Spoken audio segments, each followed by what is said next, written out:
در شب جمعه یا دوشنبه خبر خوشی به تو خواهد رسید انشاءالله. انشاءالله. خب این فالو برای چی گرفتی؟ برای ازدواج. ها؟ برای ازدواج. ازدواج آدم مورد پسندت گیرت اومده؟ نه. چه شکلی باشه؟ چند ساله باشه؟ چه شکلی باشه؟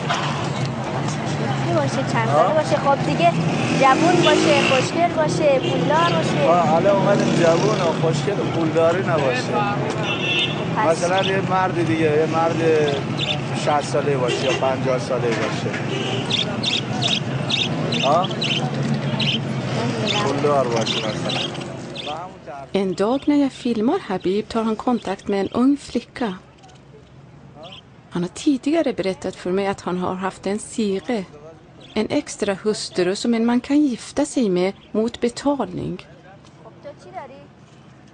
Det är helt tillåtet enligt Shia-islam. Ett siräktenskap kan vara från 10 minuter till 99 år.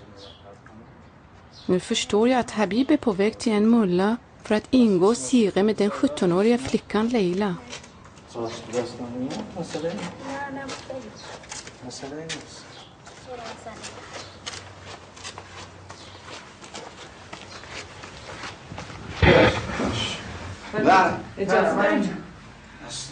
نه همینجا جون زیادم از من نگیر. نه صدا ما پزد نمیشه دیگه. صدا اصلا نداری. صدا کجا بود؟ چطور میشه صدا نداری؟ کو صدا میاد؟ بعدها شما این صدا میاد؟ صدا میاد ولی صدا نمیشه. نه مطمئن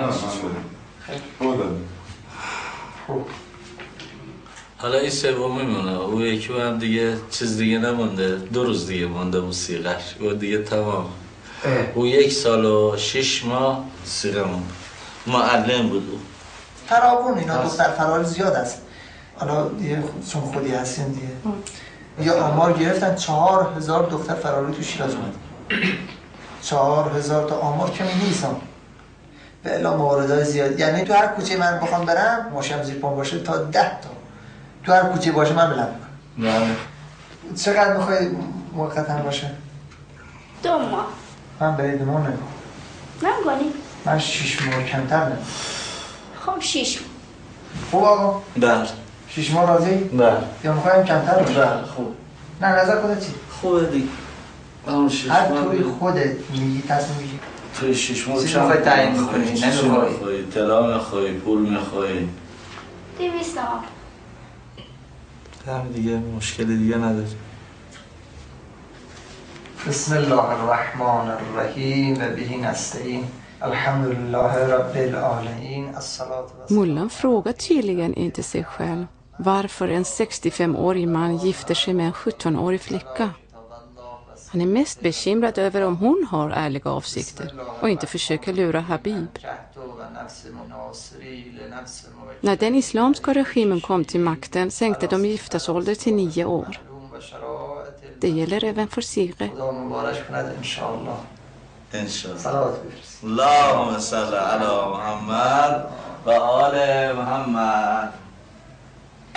حالا بعدا هم انشالله دیدی که با اخلاقمون به هم دیگه خوب سازگار هست. آقا اخلاقش خوبه. اگه خودتون اخلاق تو خوب باشه انشالله آقا تضمینی هست و عقد دایم میشه. بهتر از این بچه جوانایی که ارزم رزو کنم فرازه رو باشو توش ساعت شهر بیداره برده میپرد. حتی یکی شهر ارزم رزو کنم بیار اینجا 1000 تومان تو جیبشون نیست. بیکار هستن. الله فن رو کوچه هستن. ولی آقا زحمت میکشن. محاسبشون هم سفید هستن. درستی آدم کاملی هستن. به قد قیافش هم نمیخواد نگاه کنی. خوشگل هستن نیستن چجوری هستن. ولی آدم زندگی هستن. آدم کار هستن. و جد زهرا و جد امه آقا دیگه قسمون من کردم. من نمیگیرم اصلا بگو یا زهرا. میگم نمیگیرم. بگو یا زهرا. با خدا رو نمیشه بگم. من برای غریبه آقا شما غریبه کی نیست میگم اون. باش بگو یا زهرا. جون جد من نه عیب نداره. حالا ان شاء الله جبران میکنم.